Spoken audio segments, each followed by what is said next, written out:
Hi folks, if your insurance claim was denied and you're wondering what to do next, don't panic and don't pay that bill just yet, okay? There are a few things that you should review first because many claim denials happen due to administrative or billing issues that can sometimes be corrected. My name is Gina. I've spent more than 20 years working in the insurance industry with claims, authorizations, appeals, just about everything that you can do in the insurance industry, right? In this video, I'm going to walk you through 5 things that you should do immediately after a claim denial, starting with the most important document that you need to review, your explanation of benefits, also called an EOB.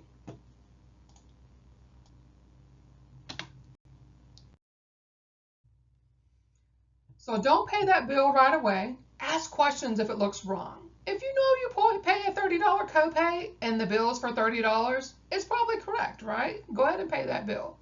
Now, if you get a bill for $150, then something is probably wrong and you need to investigate. The biggest mistake that people make is paying the bill immediately without asking any questions. Again, if you pay a copay and your bill is for the copay, go ahead and pay it. It's probably correct. Now, step 1, review your explanation of benefits. The first thing you should do is review that. This is a paper that comes from your insurance company. It breaks down everything. I'm going to show you a couple examples here in a minute. So that EOB, it's not a bill. It's just how your insurance company processed your claim, right? This is what an explanation of benefit looks like. It usually shows the providers who submitted the claim. You can see that in section 1 here. It has your group name, your provider, your patient ID, that sort of thing. It's also got your subscriber name, patient name. Now, it's also going to have your service date, what the provider billed, the insurance allowed amount, and whether any part of the claim was denied. So you can see these here. Here's your charges, your dates of service, your provider responsibility amount, allowed amount, the patient not covered amount by other insurance company, deductible, copay, co-insurance, and how much they actually paid on your claim, and the amount that you may owe, right? Doesn't necessarily mean that that is what you owe. You might have already paid your copay. Most people do when they go to the provider's offices. All right? So it's the first place that you can see what actually happened with your claim. And understanding your EOB is definitely important, right? So like I said, the top part is you'll typically see the claim information, such as provider name, service dates, claim numbers, your insurance plan. Below that is usually a grid or table that breaks down the financial portion of the claim. Now the section below that is the amount the provider billed, contractual adjustments, and the allowed amount. So you can see you've got your first parts here, your totals, and then you're going to see if you have any reasons for a denial, we'll look at that again in a second, and it'll be over here at the end. It'll give you some codes, and then right here would be where you will see those. And again, we'll look at those in just one second, okay? All right, so step 2, identify the denial reason. Once you review your EOB, that next step is going to say why the claim was denied. Insurance companies assign denial codes that explain these reasons. Some common reasons are missing prior authorizations, services not covered by the plan, coding errors. Understanding those reasons to help you determine what next steps need to be taken, okay? So this is an example of a denied claim. So here you see your services. You had an office visit, labs, your billed amount. So it's going to give you a line by line what the total bill was. Allowed amount. This is how much they allowed on the claim. And you can see $140 was allowed.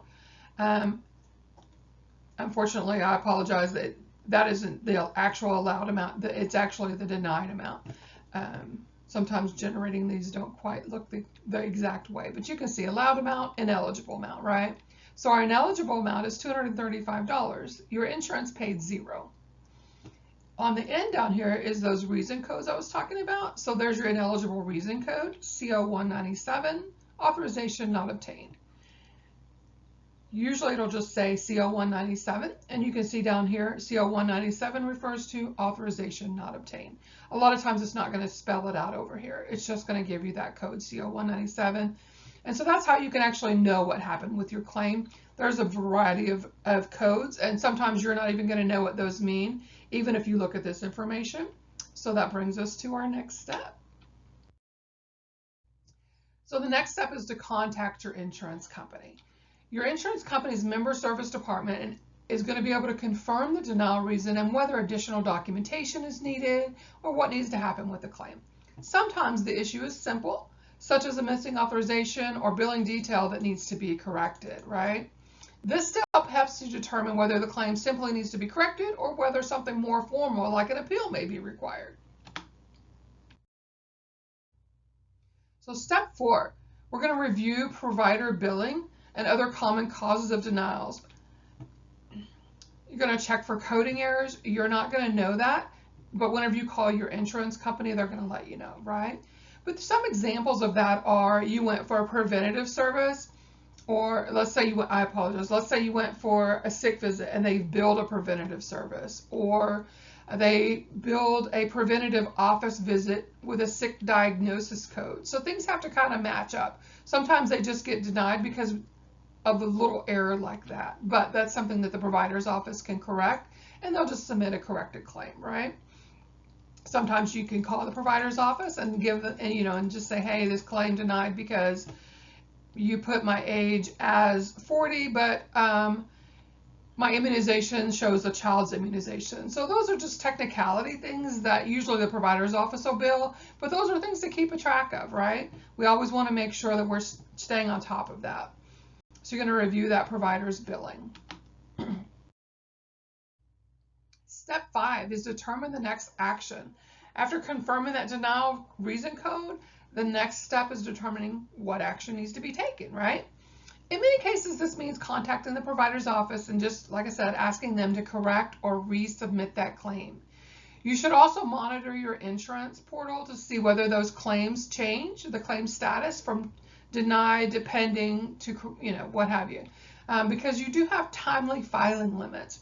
Now, I know on the individual side, the membership side, you don't know a lot about these things, but it's important to know, because if you're waiting for a claim to process through the portal and it's been 6 months and it hasn't reprocessed, you need to check on that, because you do have timely filing limits, which determine how long a provider has to submit a corrected claim, submit a claim in general. So always keep track of that, right? You always want to make sure you keep track of that. All right, so the key takeaway today, the most important thing is that a claim denial is not always a final decision. Many denied claims are resolved once billing errors are corrected or additional documentation is submitted. A lot of times your provider is going to do that, but it doesn't hurt to keep an eye on your portal to make sure things process along appropriately. If they're not corrected within 30 to 60 days, you probably want to reach out to your provider's office just to ask them what's going on and make sure those are reprocessed, because ultimately those claims could deny if they're not, adjudicated correctly. All right. So in closing, if you're currently dealing with a denied claim and want a simple step-by-step guide to help you review the situation before taking action, you can download our free insurance claim action checklist in the description below. It walks you through exactly how to review your insurance EOB claim before calling your insurance company or filing an appeal. And you can also find that on my website at claimsmartsolutions.com, along with additional resources and trainings on how insurance claims actually work. We do have a lot of trainings out there, so feel free to take a look, and those are all sent to your inbox should you sign up, and they do obviously have the cost on them. And we just appreciate you guys joining us today for our very first YouTube channel. And thank you for sticking around. Let me know if you have any specific questions, anything you would like to see more videos on as I'm working through these videos now. I'd be more than happy to do a video on something that you're looking for, okay? Thank you and have an awesome day, guys.